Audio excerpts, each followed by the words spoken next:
Hai guys, jom ikut abang Skodeng. Perangai manusia. Ni jam pelik-pelik abang tengok. Seram. Shh, jangan bising-bising nanti manusia dengar kantoi lah bang. Tuh, korang tengok tu apa dia tengah buat. Ish.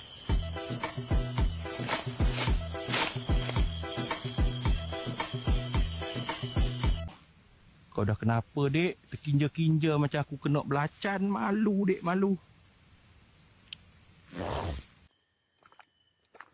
Saya tak ada duit kecil. Ada RM5 ni. Pak cik pulangkan balance RM4 boleh? Sedekah masa kau senang tu biasa. Tapi sedekah masa kau susah tu memang luar biasa dek. Saya nak yang ni, tapi saya nak free gift boleh? Bagilah sekali dengan keychain ke, stiker ke, apa-apa lah. Asalkan dapat free gift. Ni lagi satu perangai. Asal beli je nak free gift. Asal beli je nak free gift. Beli barang RM10 pun nak free gift.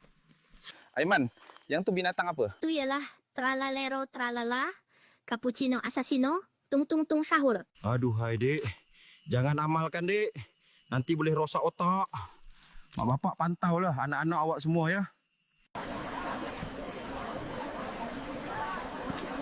Panjang gila. Aku dah panas ni. Kedai ni ada halal tak weh? Entahlah, ramai je orang beli. Bedal je lah. Sudahlah. Penat aku tengok kerenah korang ni. Baik aku pergi mandi sungai. Yak yak ye.